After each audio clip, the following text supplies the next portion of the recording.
So yeah, Steph asked me just to very briefly talk about a new system that we have in the school to manage all of our laboratories and vehicles and various things that you have all used for many years if you are postgrads already, and you will use if you're honors students and if you become postgrads in the future, okay?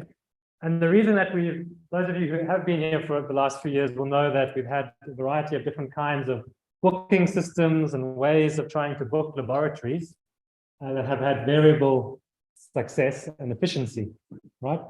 But since we've moved all of our labs down to this building, it's become more important that we make sure everything is super efficient, both so that booking is easy, training is easy, that you get your data quickly, and we can make sure the labs are sustainable, right? That's also a goal here as well. And the reason we've done that is because we have a lot of labs and a lot of equipment in these labs. Much more than, for instance, when I was a student here, we had basically like 3 pieces of equipment: XRF, ICP-MS, and some microscopes, right? So it's changed a lot, right? I'm not going to count how many years it was, but it's changed a lot. And so we need a system that is able to understand all this and be able to book and interface with all the people that run these labs, because each of these instruments and labs requires people to run these things, specialized people with the skills to run these labs. And so these people have to know what's happening in the labs and manage all the finances and bookings around these labs. So it's a fairly complex thing to try and run easily and efficiently. And so we have this new system, which we're also learning at the same time. So as I go through this, if there's something which you think isn't working based on what you've experienced so far, then let us know, right? We can have a discussion at the end about what can be improved or is not clear to you. So the first really important thing, okay, and this hopefully will work for the people watching on YouTube as well, is to become a user of the system, which I'll show you in a second, called Clustermarket, which is a system you need to become a user. All right, so you can scan this now if you're not a user. Take a picture of this QR code, and it will take you to a page where you can enter your details and become a user. Okay. So the system is called Clustermarket. So you'll see this logo there. The bottom, when you sign up for that system, just requires 3 pieces of information: your name, your surname, your telephone number, and your email address. And then you have to make a username and a password, which you should obviously remember. So scan that. We also sent you these login details a few weeks ago, but this should take you straight to that page. Okay, so once you become a user, I wanted to show you what the online system looks like. So you should all be able to see that, I think, if you're online. So it's all based in a web browser, right? You should be able to access that web browser or that web page from your cell phone, from your computer. I think it sometimes works better from a computer, but sometimes a little bit buggy on the cell phone. But they're working on improving that. And a lot of people have had trouble once they've signed up to become a user and we've accepted them onto the system and set their user credentials and parameters. They've got to a page where it says good afternoon and you see nothing. Okay, I think a few of you experienced that, right? So what is really important is that once you've logged in, if you've done it correctly using that link, you should be able to click on this little drop-down menu beneath Create a Lab, and you should see this, the WITS Earth Observatory. Okay, that is the name of all of our labs that we have in the school, the Earth Observatory, the new name. And this Clustermarket system is designed to handle all of those laboratories. If you don't click on this, you won't see anything. You can make your own lab, but no one will be able to help you. Okay, so you must click on Earth Observatory. And the wonderful thing about this system is that it shows you what's happening in your calendar based on the lab work that you have requested. So you'll come to a homepage like I have come to, which shows me the things that as a user I have access to, okay, and what things are happening in my timetable. So if you've, for instance, booked to use the cutting lab, then you'll see your booking on this calendar, all right? Are there any questions so far? That should be fairly self-explanatory. Hopefully all of you have got that far, right? just to mention about like user access, all students, honors students, MSCs, PhDs, all have access to book the cutting lab and the research microscope lab. Okay, and I'll talk about the difference between booking and services in a second. So you'll notice that this is your lab dashboard that you get to every time. The two most important tabs in this whole system are equipment and services. Okay. I'm going to show you what my equipment tab looks like. Okay. It has all the equipment for the entire Earth Observatory on it. Okay. When you sign up, you'll just see two pieces of equipment, the cutting lab, and as I said, the research microscope lab. Those are two pieces of equipment that you can just book. You can go to bookings here, and I'll show you how to do this in a second, and you can just book the cutting lab and someone will approve your booking. Right? And then they know that you're coming on that day, that time. And so to do that, let's just go through how you would do that. So you click on equipment. Say I want to book the research microscope lab. You click on bookings and we find the piece of equipment that I want to use. So let's say I want to use the cutting lab. So I go to equipment and overview, and I'll click on cutting lab. Okay. And already I can see, and you'll be able to see when that lab is booked during the week. So you'll know I can't book it. Well, I couldn't book it yesterday because Ben Hayes is using it. All right. But let's say I want to book it for next week, Monday. So first of all, this is done. You can choose if you want it to be run by day, by week, or by month. All right. And let's say I would like to book it for next Monday.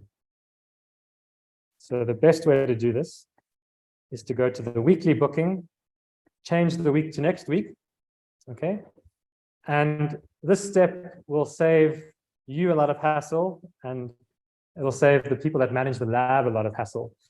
What often happens is someone just clicks on the slot 8 to 8:15 and makes a booking, and then clicks on the slot 8 to 8:30 and makes a booking, and does that for the whole day, possibly. And then the person who runs the lab gets 14 emails for each 15-minute slot.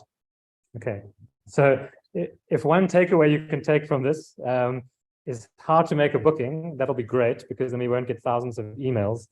What we do is you just click once when you want to start your booking, and then you drag that booking down. Okay. If you want to add a note to that booking, you can click on advanced options, and you can write Louis and Caiaphas a message saying, hey, or maybe don't say hey, but you can say, I would like to book 5 rocks to be cut.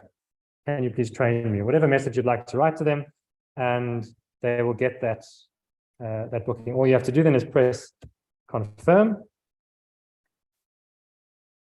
and you can make the booking for yourself. That goes to Louis and to Sam and to Caiaphas, and they will approve the booking. Okay. If you, for these two pieces of equipment, for the cutting lab and for the microscope lab, if you make a booking and it was declined, there must be some reason why it was declined. Okay. But normally it just gets accepted and you pitch at that time. Okay. You will have the permissions in Clustermarket to cancel the booking if you want. Okay. But only within a certain amount of time. You can't do it less than 24 hours before the booking. Okay. So we assume then that you're coming at that time. And it is important that you're there at that time because people are waiting for you, right? It's especially important for the microscope lab, the photomicrograph lab, which is upstairs in 210. Many of you have used that before. It's really important for that lab because we have a team of postgrads that very admirably, and I thank them very much, run that lab. But they're taking time out of their postgrad duties to help train people who need to use that lab. And so if you don't pitch, you won't get charged anything, but you're wasting someone else's time. So it's really important that you arrive on time for that, if you've made a booking. And the reason that you can make bookings for those two labs is that they're free. No one charges you to cut a rock, and no one charges you to do the photomicrograph things. But I'll make a point on that those labs are really important labs for all of us. And so it's super important that everyone, every staff member, every student really values and looks after those labs and treats them as their own. Because if the cutting saws go down, if the photomicroscope lab gets broken, everyone, all 100 people in the school can't do that work. And it applies to all our labs, but those are the ones where everyone has the most freedom. So it's really important that they get looked after with extra special care. Is everyone happy with the equipment booking? Good. So you can go back to your lab dashboard, and now you'll see next week, I should have a booking over here for the cutting lab. Okay.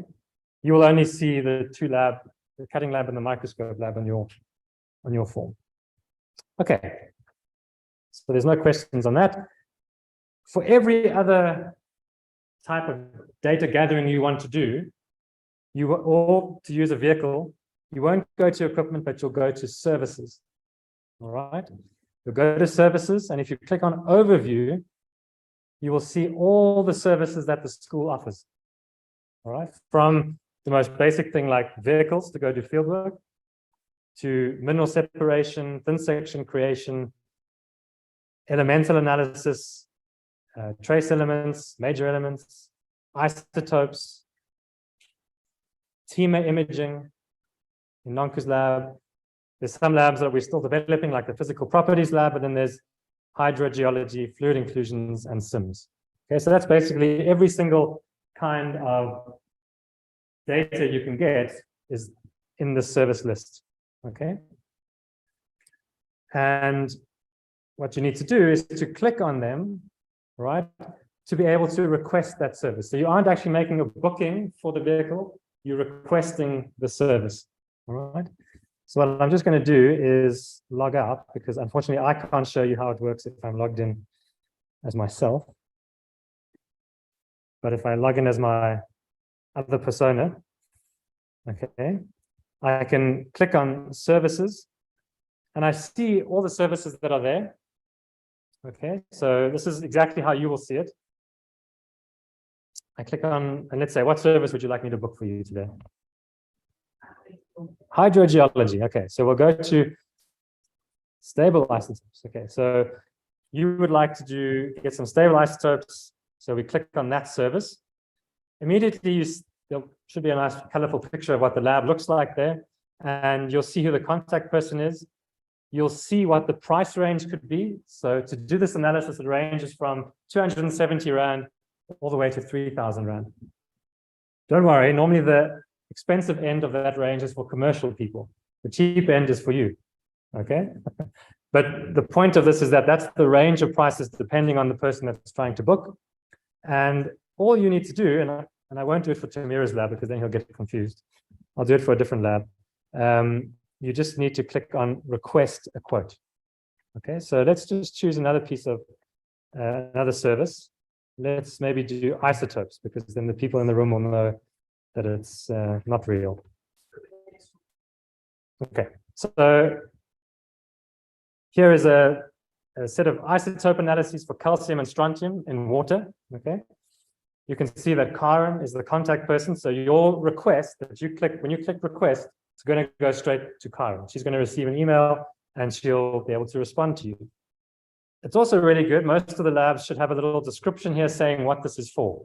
So read that, because you might not need to do calcium and strontium in your water. All right. So you should read that, and hopefully there'll be some papers attached there that give you some background reading. Particularly important for TEMA. TEMA has this description. Read the TEMA document very carefully, because TEMA is an instrument that people love to use, sometimes use it when they could do something else instead of TEMA. So read that document carefully. But all you have to do basically is say, request the quote. You could then write a nice, polite message to the lab manager saying, hi, Karen, please can I request the service for 10 calcium strontium analyses.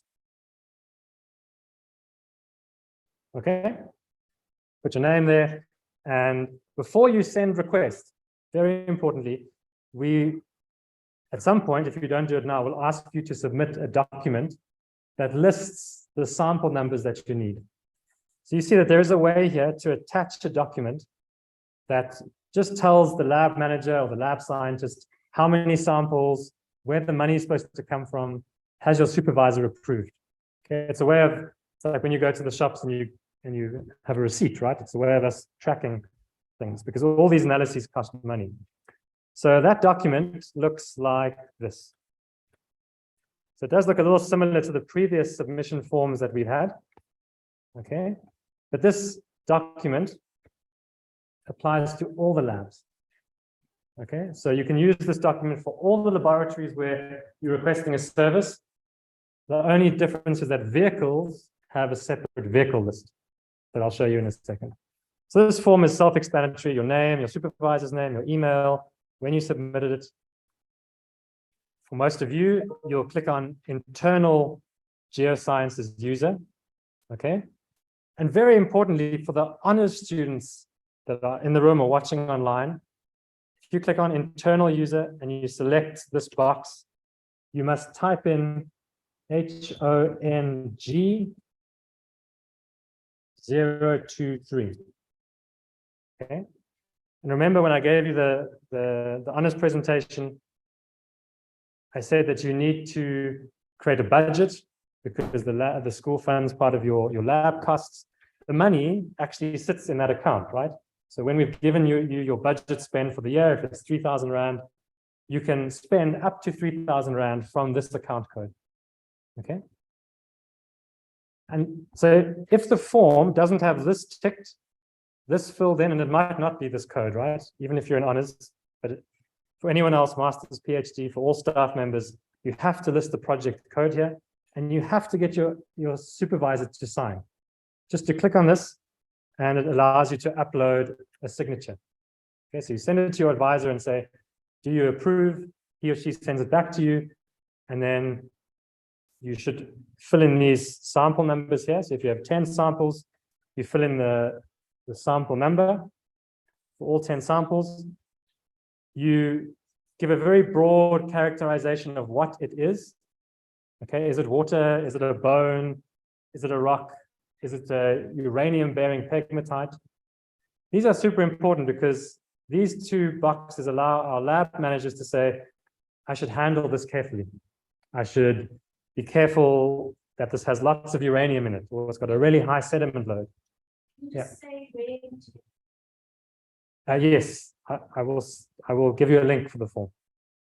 In the email that I sent to everyone, there is a link to the form, but I'll post it in the video chat afterwards. It's basically sitting in our Google Drive, but you should all have the link to it. So you need to list some things, some very brief details about the samples. If there's nothing unusual about the samples, just say NA and just copy and paste all the way through. Okay, but this is really important. And if these things aren't filled out, the lab manager is just going to write you a message back and say, sorry, please, can you fill out this form? So if you do it in the beginning, it'll save you some time. Save that form somewhere on your computer, and then you just click on select a document, you find this form, and then you upload it. Okay, and then you say send request. Okay, and now I will get an email, you'll hear it in 1 second, and the lab manager will get an email saying, hey, someone's submitted a service request in your lab, and they will respond. Okay.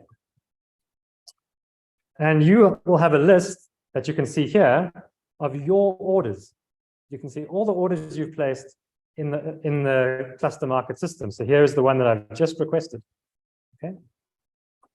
I can go into one that I requested recently, and that was for a vehicle booking. Okay, so I filled in this. I asked Caiaphas for a vehicle, for student and I, for these dates, what I needed, and I attached the form. Okay. Caiaphas hasn't responded yet, sadly, but that's a different story. He will. So, but you will see basically, you see our whole message chain here, right? So basically we can write to you, instead of us writing on our emails to you, everything is recorded and timestamped in Clustermarket. And that's really useful because all of the staff, they get hundreds of emails a day, and sometimes we miss things. So having it in Clustermarket is useful, because we know exactly where it is and what it's associated with. All right. Any questions so far? No. Good. So I'm going to log back out now and show you what it looks like from the other side.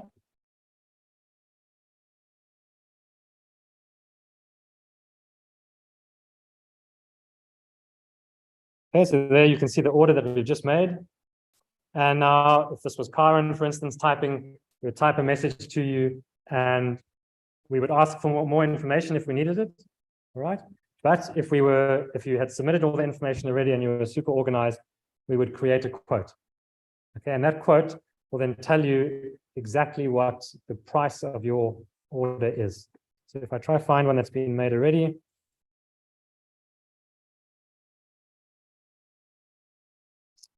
So let's see, what is a good one to look at? Okay. Okay, so this is what you will see and what the lab manager sees. They see the date it was requested, when it was approved, and what the total amount is for 9 samples for ICP-MS and trace elements. Okay. And you will be able to see all the messages between you and the service person, and you can write any other messages you like and see any other details that may be there. Okay. So that's for all the labs, but remember that there's also vehicles that some of you may want to book. Your advisors can also book the vehicles for you. It's exactly the same process, but instead of a sample list form, there is a vehicle booking form. Okay. This does a few more calculations for you, but it's exactly the same. Name, supervisor, type of user, project code, supervisor approval signature. If you have a preference for a vehicle, and your estimated mileage. Okay, how far do you think you're going to go? You should kind of know because you should know where you're going. So you should be able to estimate the mileage and you'll see what the total cost is. Okay. What's also really important, and this maybe doesn't apply so much to honors students who aren't doing that much field work, but for MSc and PhD students, what comes next is super important, and CAIFAS will return the form if this is not filled in. If you need any more equipment, do you require camping equipment, 4x4 equipment? Who's going with you? Is it just you and your advisor? Is it 4 people? What are their ID numbers, the emergency contact numbers, and who's going to be driving? All right. To be eligible to drive a VITS vehicle, you need to have your license for at least 2 years. Okay. And then the next page is a very important safety check for you, really, especially if you're going on long field trips. So you need to document where you're going and the field location details and where you'll be staying. And there's lots of examples of where this information becomes super useful for you when you go into the field, right? Because this form should be printed out and taken with you into the field. So for example, just make sure, at least that you confirm that you've prepped a first aid kit, you make sure that no one's going to be alone in the field, and at least someone has first aid training. Do you have a cell phone? If there's no cell phone signal, do you have our satellite phone? Have you assessed the risks and hazards? And then you complete this section here where you assess the risks and hazards, right? If you're going to Macro to buy a hammer in our vehicles, it's obviously not so important, right? But if you're going to the remote Northern Cape and you're going to be out of cell phone contact, it is really important to think about these things because not often do bad things go wrong, but sometimes they do. And then it's good for us to know where you are and how to get hold of you. But it's also super good for you to know where is the nearest hospital. I have to get my supervisor who just had a heart attack to the nearest hospital, right? And if you have this form, then that will help you. Okay, so it just asks you what your major risks are. Do you understand how to handle those risks? Where is the nearest hospital? Gives you some details, what to do if the car breaks down. And it also asks you to fill in some details when you return the vehicles. So what is the mileage when you started? What is the mileage when you ended? And did anything happen when you were in the field? Did you, for instance, blow out a tire and have to buy a new tire? Or did you repair the tire? This is super important because if the next person comes along and finds there's no spare tire in the car, they could be really in trouble in the field somewhere. Okay. So this form is very important, and Caiaphas should return it if it's not completely filled in. Okay, so that is the difference between bookings and services. And I've shown you the vehicle and sample forms. And I think that's basically all I wanted to show you on the system. It is a fairly simple system to use. You just have to get used to the user interface, and then it should be really easy. But we would also love to know if you have used the system and if you think there's things that can be improved in the system. So are there any questions or any comments? We'll start at the back and then we'll go to the back. Yeah. There's no other way to get the signature thing. It's not really working for us. Why is it not working? For another document. You still the email now. Yeah. Just trying to sign the document. Yeah. You can't. Okay. I don't know why that is. Okay. If possible, get another option that it comes with. I can try and design something like that. It's really meant that that signature function is meant just to make sure your advisor knows about what you're doing, right? Because there's been times in the past where student has submitted, like 500 XRF measurements, service for 500, and the supervisor says, "Oh, I didn't approve this. I didn't. We don't need to do 500." Okay, so it's just there as a check because those things cost money. So if it's not working, then I can try and edit it in such a way that it does work. It should just be a simple upload.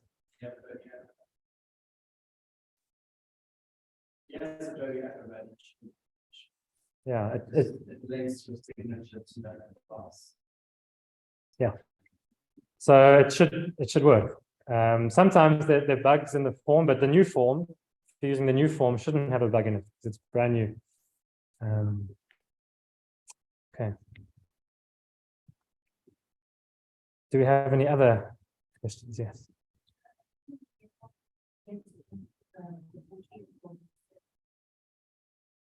If you no longer need it. That's a good question. Can users cancel it? Let's find out. You can see we also there's many things that we don't know completely about the system. So we can go to my orders. All right, so I can click on this and it's been approved. So you can't cancel it at this point. But what you could just do is write to the lab manager and say, sorry, I don't want this anymore. Okay, and then I think that they can at least cancel it from their side, or at least stop it. Okay.